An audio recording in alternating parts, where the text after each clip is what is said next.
Hey everybody, I hope this microphone is loud enough to hear me. I like how this is a couple times my background has just been blurred because of light, but I'm alive, I'm doing well. I hope you guys are all doing well. It's been a while since I've got on here and just, shared freely like I do with you guys, so I wanted to take some time and say hi.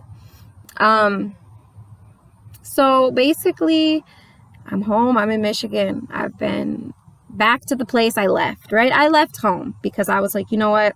I'm having a baby. I need to start life on my own. I need to give myself and him a fair and, just uninfluenced shot at life, right? Just not seeing the small town, what the small town people do every day. And I have no problem with it. It's once in a while, but smoking, drinking, partying, having fun all the time, right? It's like living in a dream up here. But the dream never ends, and you don't get anywhere. You don't get anywhere, and you usually don't have a lot to show for it. So I wanted to give him a chance to see other types of lifestyles, not just the people who are, doing the small town northern thing. It's cool. I love you all. I love the small town northern life, but it's not the life to live all the time, especially when you're trying to, build generational wealth or do something differently than what your ancestors have done.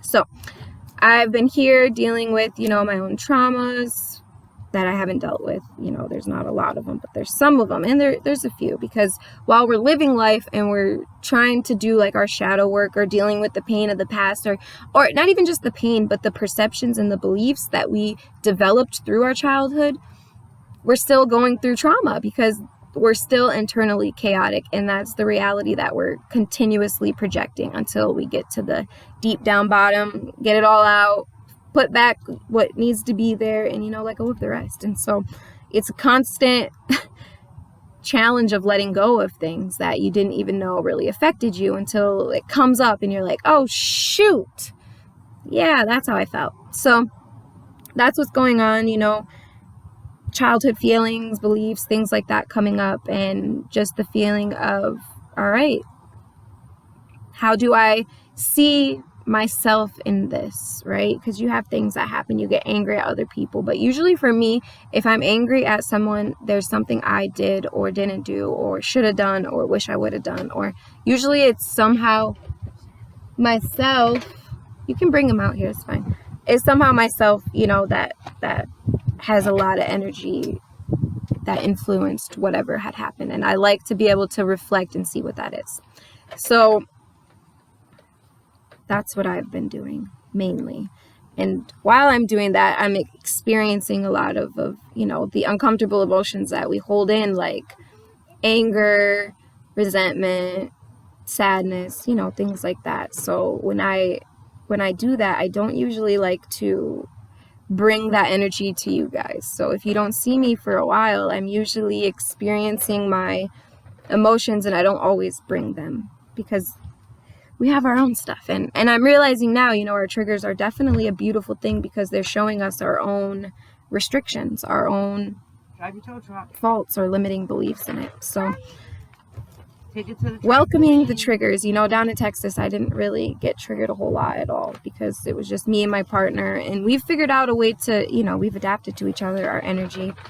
Sometimes there was triggers, but it's, he's not an emotionally reactive person like I am. So we settle it and we go on our merry way. So when you have, emotional reactivity. All right. So yeah, when you have a lot of emotionally reactive people in one house, you're bound to get an explosion at some point, especially if people cannot clearly communicate how they feel or what they want in the situation, or listen to other people communicate how they feel. It's not only sometimes sharing our own emotions that trigger us, like, okay, it's hearing other people and how they feel. Sometimes that triggers us because that's uncomfortable. We try so hard to run away from emotions. We do. We do things. A lot of what we do is to escape not just our thoughts, but our feelings. So it's not surprising that when you get people together who,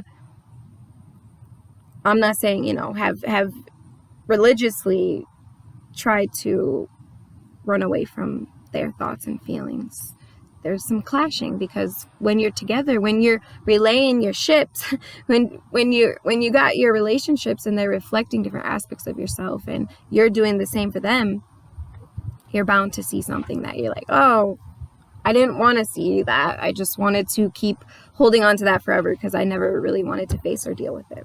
So that's what I'm doing. And I don't always, you know, come here and be like,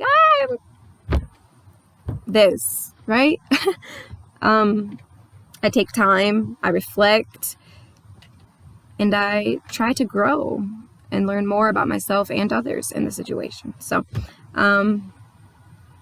I calmed down a lot the other day when I pulled a blind spot card, right? Remember my blind spot deck? And it was blame.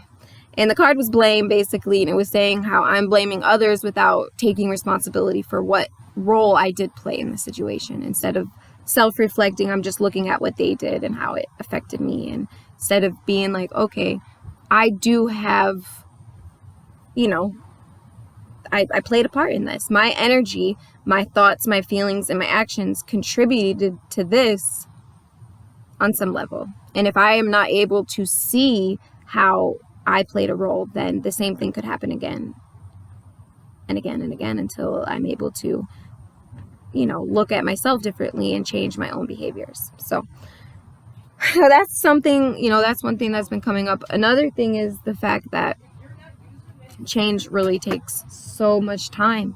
You know, change takes so much time, and we want it to happen overnight. Oh gosh, you know, we become aware, and I think awareness is a beautiful thing. It's the first step. Awareness really is the first step. And if you're not aware, then you can't fix anything, because it's unconscious. You're not even knowing what you're doing or why you're doing it. But as you become aware of it, then you can start taking action and being more mindful, or consciously aware. You know, you're consciously thinking about what you're doing, feeling, and thinking.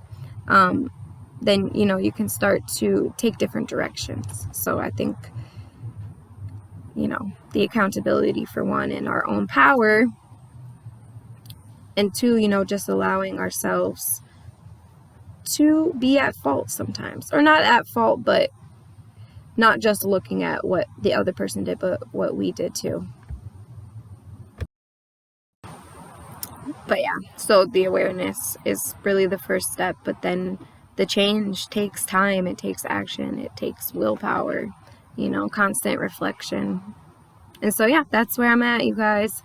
I'm usually very transparent with everybody, usually, you know. So I did want to get on here, say hi. Here. Say hi. We're enjoying our trip. I'll have lots of content to upload of what we've been doing up here. But yeah, other than that, I hope you guys are all doing well. I'll see you guys soon. What?